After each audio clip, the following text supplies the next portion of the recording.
Alright guys, mob number 1 done. We got 8 out there. 3 of them I think are still in lamb, one I'm a bit iffy on. And 5 that haven't reared lambs.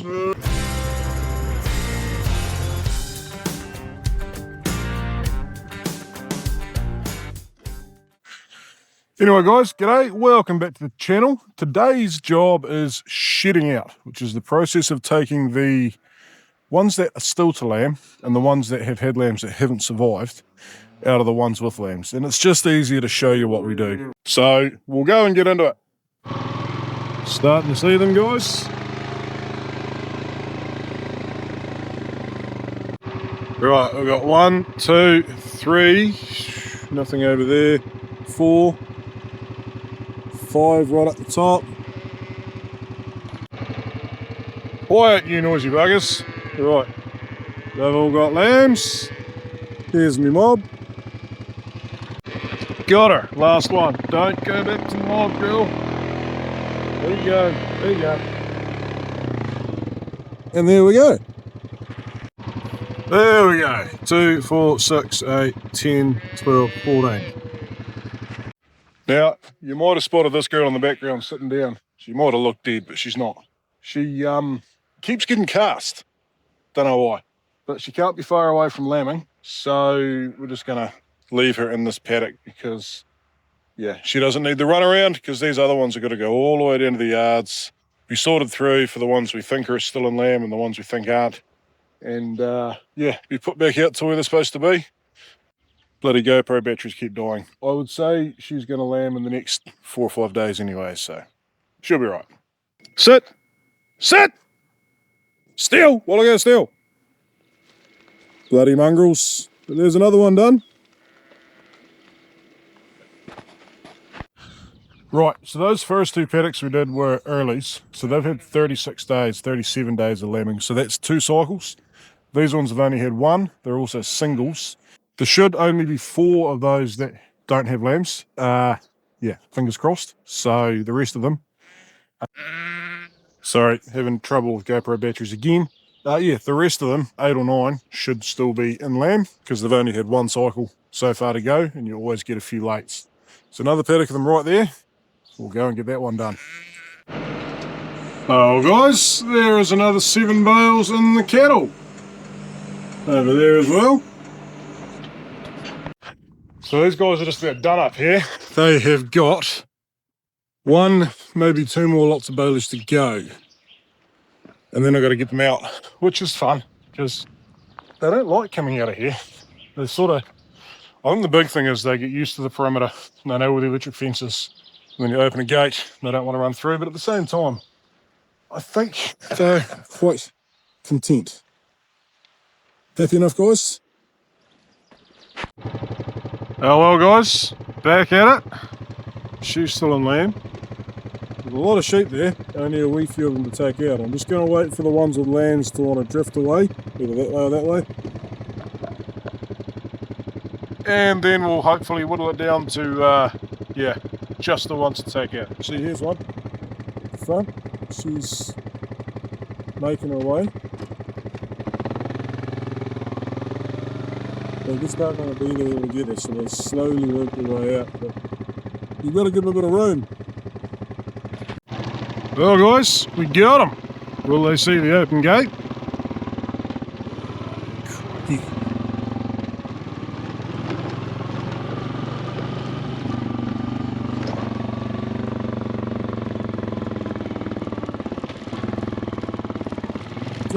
Now we're going to go left.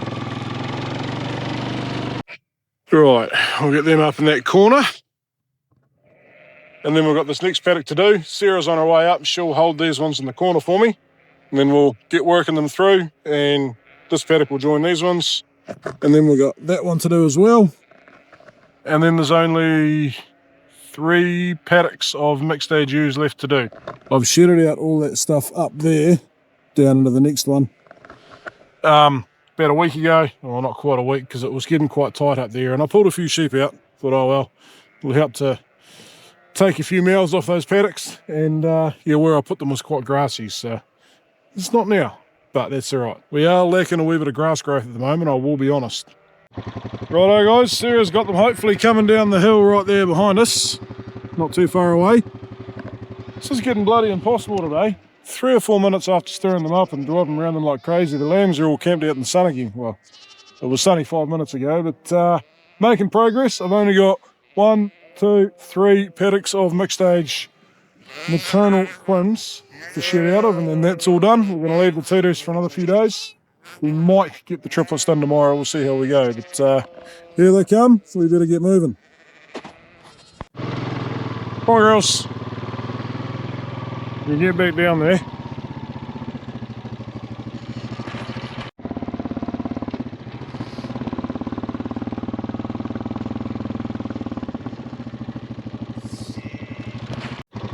So that is from everything up there.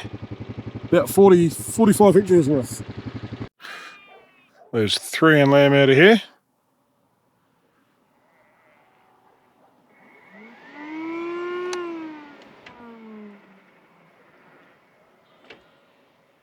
Making their way over.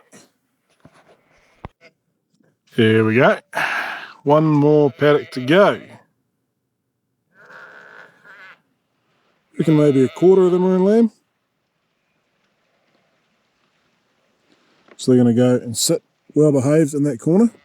Of course, they're not going to do that on their own. Sarah's going to have to actually hold them there because they're not well behaved sheep, these ones. You can stir it up a fair bit, they get pretty antsy. So yeah, anyway, I'll go and make a start up here. We'll get these last few out of here and get them back to the holding section. Right guys, that's them there. 1 in front of me, 3 over there. And there's 1 who's ducked down the other side already. This little girl in front of us is just a wee bit slow though.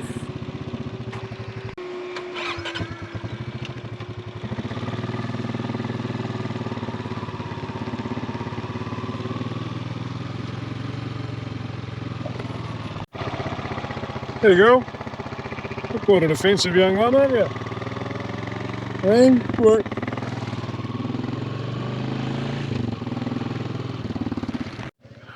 And done.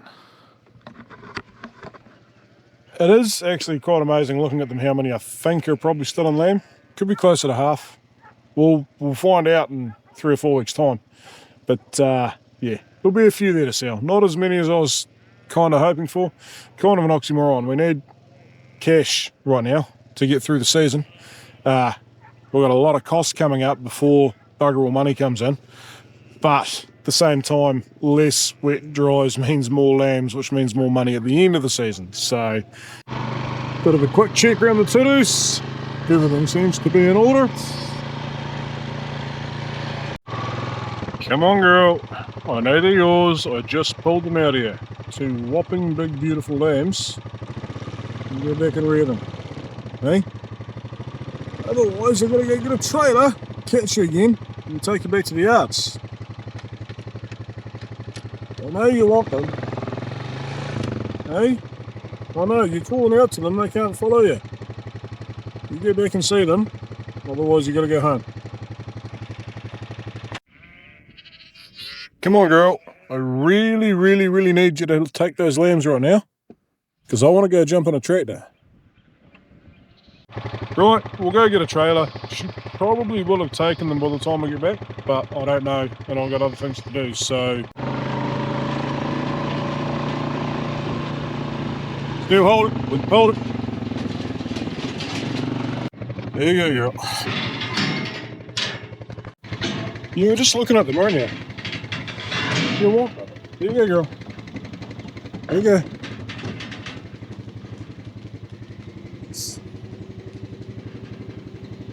Look at that. She just needs a bit of time to settle down. She's already looking at them.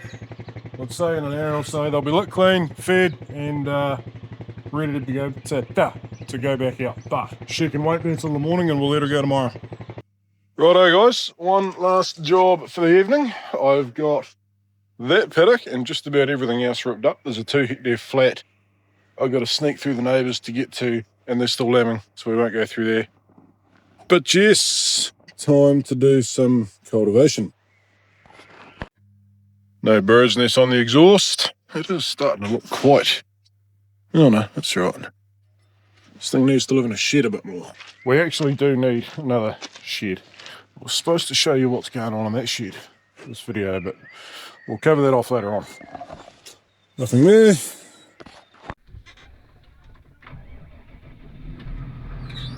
Why is your brake light on, girl? That's just because that's in float. There we go. This is always a very dodgy hill to go over when you're 12'4" or 12'6" wide.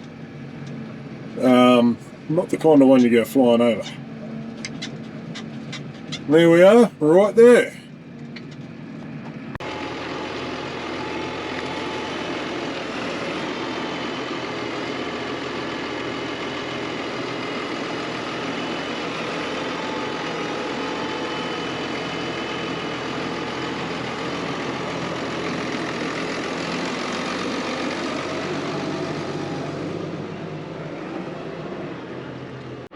Yeah, she wise.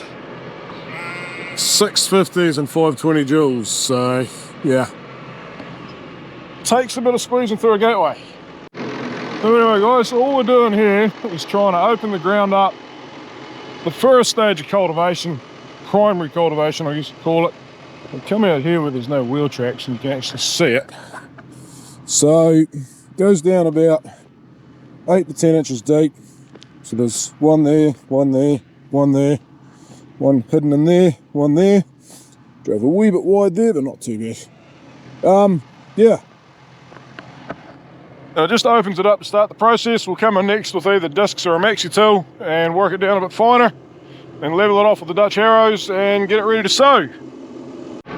But yeah, just the old coil tine grubber. Sort of lean her back a bit to get these back ones to go in a wee bit deeper, get that depth we want. It is meant for a far smaller tractor than this, but they do make them work, and this one does it easy.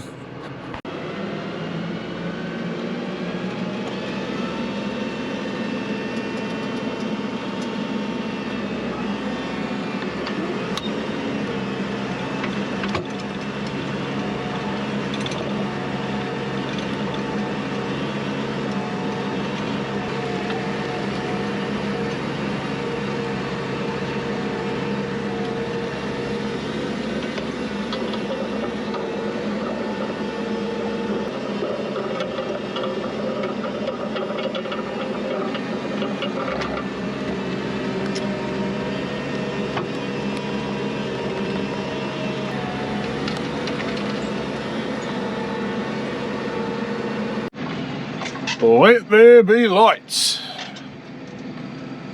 Oh, I love those HIDs. Man, they go good.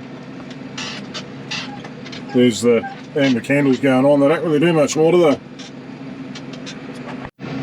So I just thought I'd do a real quick wee explain-o. You might remember last year, the year before, we were using that big subsoiler to open up the ground.